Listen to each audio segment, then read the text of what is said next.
नमस्कार, प्राइम मध्य प्रदेश देख रहे हैं आप। मैं हूं आपके साथ रामकृष्ण शुक्ला। भिंड देहात थाना इलाके के सीतानगर में रेत से भरी ट्रॉली पलटने से स्कूल जा रही 2 छात्राएं हादसे का शिकार हो गई। जहां ट्रॉली के नीचे आने से एक छात्रा की मौके पर ही मौत हो गई, वहीं दूसरी छात्रा का पैर कट जाने से वो घायल हो गई है। घायल को भिंड जिला अस्पताल में उपचार के लिए भेजा गया है। बुरहानपुर जिले समेत प्रदेश भर में फसल बीमा न होने की वजह से किसानों को बेमौसम बारिश से आर्थिक नुकसान भुगतना पड़ता है, जिसे लेकर किसान कलेक्ट्रेट पहुंचे और मुख्यमंत्री के नाम कलेक्टर को ज्ञापन सौंपा। वहीं डिप्टी कलेक्टर ने किसानों को आश्वस्त किया कि उनकी मांग मुख्यमंत्री तक पहुंचा दी जाएगी। मांगे है कि केला फसल शासन द्वारा जल्द से जल्द लागू किया जाए। आप कितने साल से मांग कर रहे हो और भी किसान कितने साल से लगे हुए हैं? कम से कम 5-1 सालों से तो मांग कर ही रहे ना, जब से बंद हुआ है यहाँ पर। यदि लागू हो जाता है तो क्या फायदा होगा किसानों को? जैसे ये प्राकृतिक आपदाएं आती है, धूप ज़्यादा बढ़ जाती है, 48 के ऊपर टेम्परेचर चले जाता है, ऐसे नुकसान होता है, आर्थिक नुकसान होता है किसानों को, तब बीमा से मिलता है ना। उलट शासन का एक फ़ायदा ये है कि शासन को उनके पास से पैसा नहीं देना पड़ेगा कभी मुआवजे का, यदि फसल बीमा लागू हो जाता है तो। क्या नाम आपका? दिनेश चौधरी, प्रदेश अध्यक्ष कृषि सेवा संघ। मराठा सेवा संघ के द्वारा केला फसल में बीमा लागू करने के लिए आवेदन दिया है। इनका कहना है कि पूर्व में 2 वर्षों में मिल रहा था जी, और अब मिलना बंद हो गया। तो महाराष्ट्र राज्य में बीमे का अभी चालू है। वैसे हम मुख्यमंत्री जी से मांग कर रहे हैं, तो हमारा ये आवेदन वहाँ तक पहुँचा देंगे। ठीक है, हम इसके लिए उचित कार्रवाई के लिए भेज देंगे। बुरहानपुर जिले के भोटा ग्राम में पिछले 5 फरवरी को महिलाओं के साथ मारपीट का मामला सामने आया। इसके बाद भी जब महिलाओं को न्याय नहीं मिला, इसके चलते महिलाओं ने कलेक्टर से न्याय की गुहार लगाई है। लगे हमारे आदमियों ने गाली गलौज मत करो ये सब बोला, तो सीधे 5 लोग मारने को आ गए। तो आपने पुलिस में शिकायत की? पुलिस में शिकायत की, पर उस पर कोई सहायता नहीं हो रही हमको। अब क्या चाहते हैं आप? हमको न्याय चाहिए। मैं घर पे सोई थी, मुझे बीमार थी, मैं मुझे पता चला झगड़ा हो रहा है खेत में, तो मैं गई तो उन्होंने चलती गया बाइक से मुझे लात मारी और मेरी जेठानी को घायल कर दिया। मेरे पति को 5 लोग आदमी मारने आ गए। क्या नाम के आपके साथ? आदमियों ने। कहाँ से आए आप और क्या? दगलू वामन, महेंद्र दगलू, नामदेव वामन, विजय नामदेव, अनिल नामदेव, रामकृष्ण बाड़ू। कब की घटना? मारपीट की तुम लोगों के साथ क्या कारण है? कारण खेत में रास्ते में पानी आया, नली का पानी से गिला हुआ था, उसके ऊपर से मारपीट हुई थी। तो किस गांव में हुआ था ये मामला? भोटा। पुलिस ने केस दर्ज किया? केस दर्ज हुआ है सर। फिर क्या हुआ? कुछ न्याय नहीं मिल रहा है। उधर छिंदवाड़ा में अपने 4 दिवसीय दौरे पर पहुंचे पूर्व मुख्यमंत्री कमलनाथ ने फिर से भाजपा में जाने की अटकलों को अफवाह बताते हुए कहा कि मैंने कभी नहीं कहा कि मैं भाजपा में जा रहा हूं। हालांकि उन्होंने इस बार भी कोई स्पष्ट खंडन नहीं किया, बल्कि कहा कि आप लोग खुद इस बात का खंडन कीजिए। अटकलों में कब तक विराम लगेगा? कौन सी जो चल रही है ये तुम लोग ही कर रहे हो, और तो कोई कह नहीं रहा। तुमने कभी मेरे मुंह से सुनी ये बात? नहीं, कभी नहीं सुनी। कोई इशारा हुआ? कुछ नहीं। तो तुम लोग ही चलाते हो और तब मेरे से पूछते हो। तुम लोग चलाना बंद करो। सबसे पहले खंडन आप लोग करिए। मैं टेकअप करूंगा मुख्यमंत्री से कि किसानों को मुआवजा मिले। सर, मोहन सरकार फिर से 2 बार अभी कर्जा ले चुकी है जब से बनी है। प्रदेश किस ओर जा रहा है? लगातार कर्जे में डूब रहा है। ये तो कर्जा जनता का पैसा है और ये सरकार ही कर्जे पर चल रही है। उम्मीदवारों की घोषणा कब तक हो जाएगी? चर्चाएं हो रही हैं। दमोह में विकसित भारत विकसित मध्य प्रदेश कार्यक्रम के अंतर्गत दिव्यांगों को टाई साइकिल वितरण का कार्यक्रम चल रहा था। बताया जा रहा है कि सरकार की योजनाओं को जन जन तक पहुंचाने के लिए आयोजित कार्यक्रम की जानकारी जब पूर्व मंत्री और मध्य प्रदेश के पिछड़ा वर्ग आयोग के अध्यक्ष डॉक्टर रामकृष्ण कुसमरिया को लगी, तो वो भी आयोजन में पहुंचे, जहां जनपद पंचायत सीईओ BS यादव और ग्रामीण आजीविका मिशन के प्रभारी संदीप सिंह के द्वारा इसका संचालन किया जा रहा था।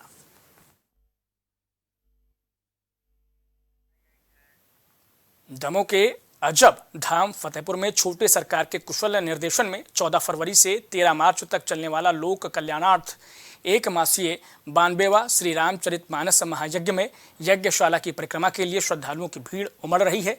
जहां आचार्य के वैदिक मंत्र उच्चारण से क्षेत्र का सारा वातावरण भक्तिमय हो रहा है। इस मौके पर आचार्य विनोद शास्त्री ने बताया कि 14 फरवरी से यज्ञ प्रारंभ हुआ, जिसमें श्रद्धालुओं की भीड़ लगातार बढ़ती जा रही है। श्री 1008 श्री देवराम कुमार सरकार मंदिर प्रांगण में श्री 1008 परम पूज्य श्री सदगुरुदेव भगवान श्री जय जय सरकार एवं श्री छोटे सरकार की परम सानिध्य में एक मासीय 92वां यज्ञ जो जन कल्याण के लिए जन जन के हित के लिए सर्व जन कल्याण के लिए 92वां यज्ञ जो अजब धाम में अनवरत वर्षों से चल रहा है वह जन जन के कल्याण के लिए है तथा सभी इसमें श्रद्धालुजन अधिक से अधिक संख्या में दिन प्रतिदिन बढ़ोतरी करते हुए परिक्रमा में पधारते हैं तथा आगे का कार्यक्रम निर्धारित भी है जिसमें कथा भी है और बाकी अन्य रामलीला और मंचन भी है जो परम पूज्य गुरुदेव भगवान श्री छोटे सरकार की सानिध्य में है। यह सभी जीवों के लोगों के। उधर ग्वालियर शहर की बहोड़ा पूर्व पुलिस ने 5 लोगों के खिलाफ करीब 23 लाख रुपए की धोखाधड़ी और गबन का मुकदमा दर्ज किया है। पुलिस ने मामले की जांच पड़ताल करने के बाद 5 आरोपियों के खिलाफ गबन और धोखाधड़ी का मुकदमा दर्ज किया है। फिलहाल किसी भी आरोपी की गिरफ्तारी अब तक नहीं हो सकी है।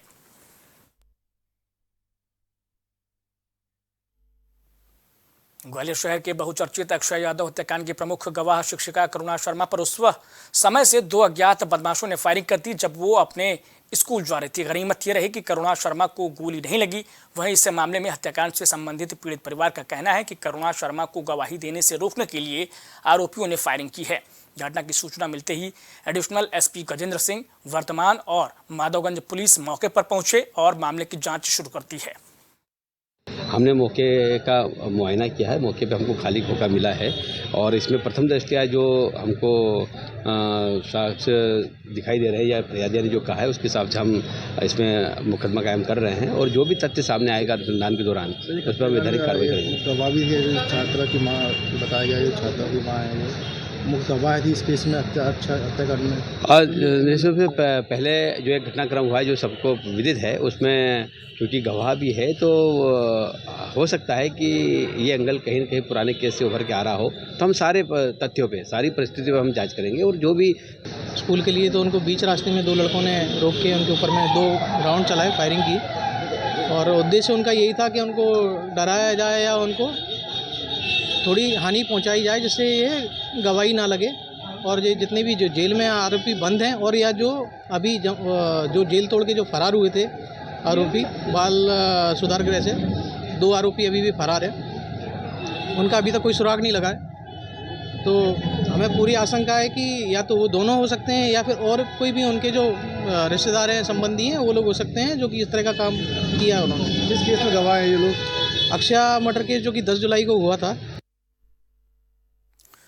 मंडला जिले के तहसील निवास में प्रतिवर्षानुसार Raja Shankar Shah Raghunath Shah green park stadium ground निवास में संभागीय स्तरीय premier league tennis ball cricket प्रतियोगिता का फाइनल मैच संपन्न हुआ, जिसमें मुख्य अतिथि विधायक नारायण सिंह पट्टा और विधायक चैन सिंह बरकड़े ने टीम के सभी कार्यकर्ताओं को बधाई देते हुए प्रतियोगिता कार्यक्रम संपन्न किया गया। निवास के लिए एक ऐतिहासिक था और जिस तरह से विजेता और उपविजेता टीम के खेल को हमने देखा और सभी दर्शक बंधु भी देखे, वास्तव में जो विजेता और विजेता का खिताब हासिल किया है वो बधाई के पात्र हैं। साथ ही ये विधायक कप के माध्यम से निवास एनसीए जो आयोजन समिति है कि ग्रामीण क्षेत्र का खिलाड़ी ऊपर कैसे पहुँचे। अभी तो पहली बार हम स्टेट लेवल मतलब विधानसभा स्तर पर पहुँचे हैं कि किन संस्थाओं के माध्यम से जुड़े तब वहाँ पहुँचेंगे, इसके लिए मैं पता करके ज़रूर प्रयास करूँगा। साथ ही स्थानीय स्तर पर जो आज निवास एनसीए क्रिकेट की जो टीम है, जो समिति है, उसने जो आयोजित की, जो विगत वर्षों से भी कर रही है, मैं उसके लिए उनको बहुत बहुत। शहडोल के व्यवहारी विधायक शरद जुगलाल कूल ने विधानसभा क्षेत्र के मऊ स्थित कस्तूरबा गांधी गर्ल्स हॉस्टल का निरीक्षण किया, जहां उन्होंने छात्राओं से बात की और उनकी समस्याओं को सुना। साथ ही खामियों को दूर करने के लिए मौके से अधिकारियों को निर्देश दिए। बता दें कि भाजपा विधायक शरद कूल इन दिनों शासकीय संस्थाओं का निरीक्षण कर रहे हैं और हाल ही में उन्होंने टेटका गर्ल्स हॉस्टल का भी निरीक्षण किया था, जहां कमियां मिलने पर अधीक्षिका के खिलाफ उन्होंने कार्रवाई की थी। का पार्ट है ये। अब मैंने प्रयास किया है कि हर जगह निरीक्षण करें अपन, जिससे कि थोड़ी छोटी आवश्यकताएं अगर वहाँ पे हैं तो उसको ठीक किया जाए। आज मैं गया था अपने हॉस्टल मऊ में, कन्या आश्रम है वो, तो वहाँ पे चूँकि पेयजल की व्यवस्था थोड़ा सा मुझे गड़बड़ लगी, इसलिए मैंने उसको अधीक्षक को भी बोला, बीओ भी थे साथ में, और कलेक्टर को भी मैंने बोला है कि इसको थोड़ा सा ठीक करें, जिससे कि बच्चों को पेयजल में कोई ऐसी स्थिति न बने कि जिसके कारण उनको बीमारियाँ हो। सिवनी जिले के अरी थाना इलाके के अंतर्गत मारपीट का वीडियो सामने आया और इस मामले में पीड़ित पक्ष ने अरी थाने में एफआईआर दर्ज कराई। बताया जा रहा है कि ग्राम पंचायत अरी के सरपंच दिलीप यादव के घर राजेंद्र बिसेन, प्रहलाद भौरगड़े, सुशील चौहान, राजेंद्र चौहान अतिक्रमण का नाप कराने सरपंच के घर के सामने पहुंचे। इसी बात को लेकर राजेंद्र चौहान सहित उनके साथियों ने गुस्से में आकर सरपंच की पिटाई कर दी।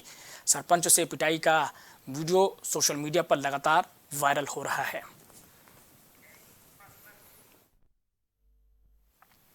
वहीं दमोह जिले में एक बार फिर मौसम ने करवट बदली। बताया जा रहा है कि सोमवार को दिन भर आसमान में बादल छाए रहे और ठंडी हवाएं चलने से ठंड बढ़ गई। तो वहीं मंगलवार की सुबह जिले के पटेरा, नोटा सहित आसपास के कई गांवों में तेज बारिश के साथ ओले गिरे हैं।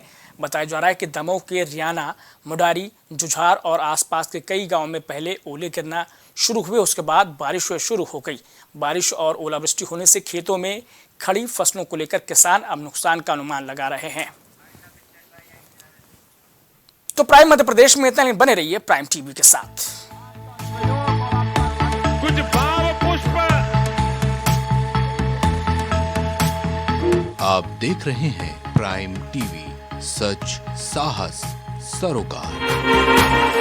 प्रधानमंत्री श्री नरेंद्र मोदी का संकल्प है कि देश का हर नागरिक पोषित, सशक्त और समर्थ बने। जब पूरा विश्व इस सदी की सबसे बड़ी महामारी कोविड-19 से जूझ रहा था, उस दौरान प्रधानमंत्री श्री नरेंद्र मोदी जी के नेतृत्व में भारत सरकार ने प्रधानमंत्री गरीब कल्याण अन्न योजना का संचालन कर देश के गरीबों की खाद्य सुरक्षा सुनिश्चित की।